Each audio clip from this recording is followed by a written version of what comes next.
Hello and welcome back to the VR workshop. Today is build day.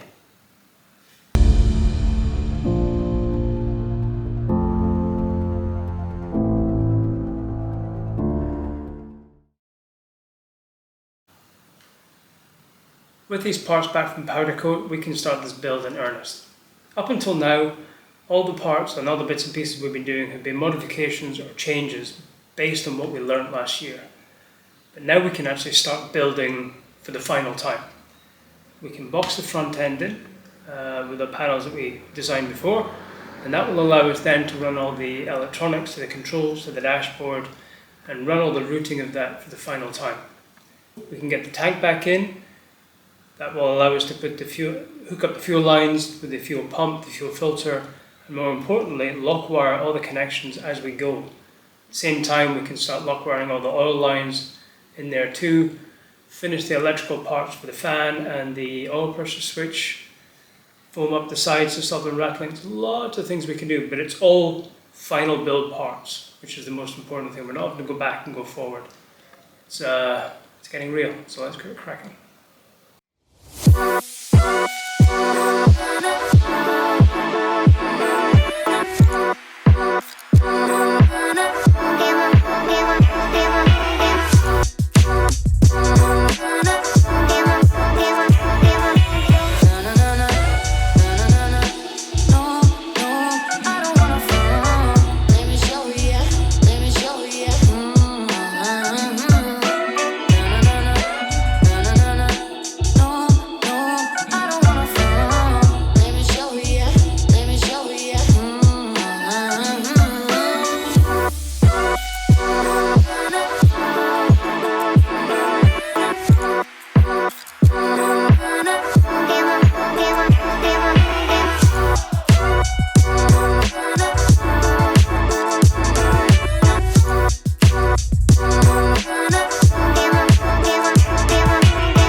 So as suspected, our plan of having a wind deflector for the tank is going to cause us more issues than help us. The tank sits right here, right behind this brace here, and you can see with this V-bent plate, any air getting deflected down here, you can see from the inside of this panel, you'd have to have relief holes down the outside of the panel for the air to escape to. And we could also do it down the way as well, but we've got a cross brace here, so we can't put any relief holes for air on this corner. We can on this corner, but we also have this bar here, which is going to cause us problems. And then we're putting dirty air, which will be full of salt, out to the side of the bike, and we're going to have an aqueduct sitting right here. In theory, it's good because it diverts air as opposed to having a flat plate to knock up against it, but it's going to cause us so much other issues, which could then cause even more issues down that line as well. So I think this one will be scrapped entirely, and we'll just have a flat plate on the outside right across here, and we can put some relief holes on the base panel and maybe some small relief holes just in the top corners as well. It's easier to make. It will protect the inside from all the salt. I think we're just trying too hard with this diverter plate, even though this is Mark III. But hey, every day's a school day. We're here to learn.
It's a big step forward what we've just finished there.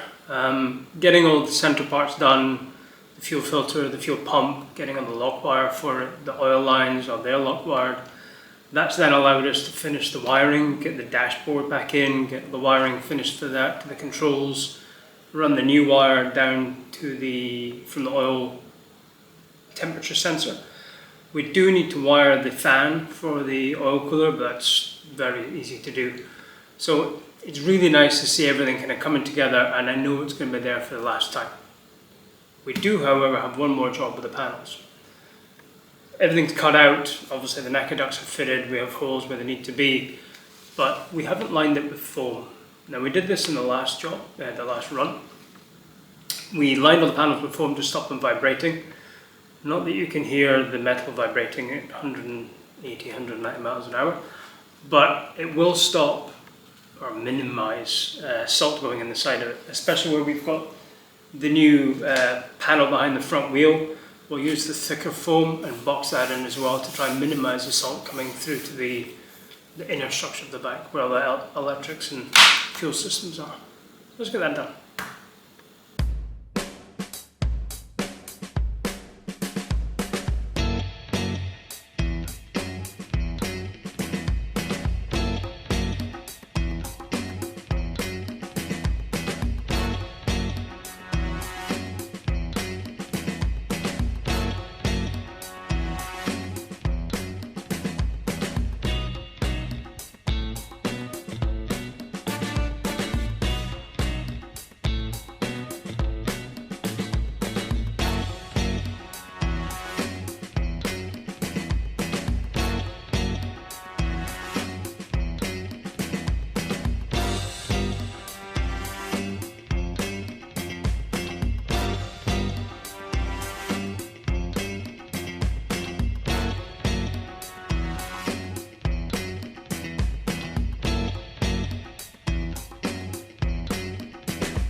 That's all our panels finally finished. All foam backed, gaps where the frame stays sit, and importantly the build up for the front plate, so we're going to stop salt coming back. They're not pretty, but they're going to be functional. It's not a show, they've just got to work. We're not going to fit them yet. We need new bolts for them because all the other ones have managed to get rusty even though they were stainless steel. And we've still got a couple of little projects to do under there as well. I want to see where we can fit our ducting. That needs a project. And there is one more important part which goes in the middle of the bike. The fuel lines. These fuel lines are covered in aluminium tape, like we had the other ones. And we need to add the fireproof tape to it as well, instead rather. So that will be the final thing that needs to go in the inside of this bike. From there we can get the bike off the ramp and get the engine back on. Purposely leaving the swing arm and the rear wheel off just because of the size. It's a lot easier to move the bike around when you're not tripping over an extra 3 foot. So let's get this going.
And there we have it.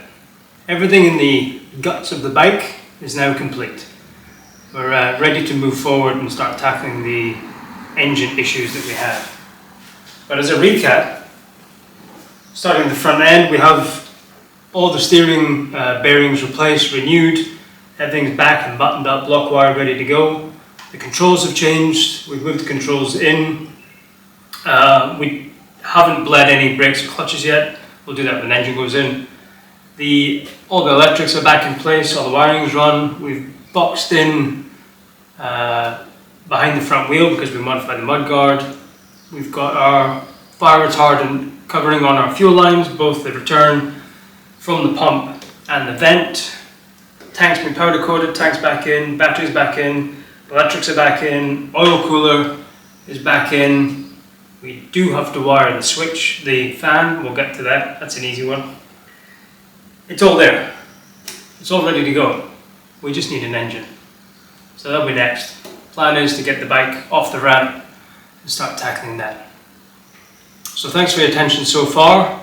If you enjoy what you're seeing, please give us a like, give us a subscribe so you don't miss any new videos. If you've got questions about what we're doing, be it bike related or sanitary related, please let us know. Enjoy us next time.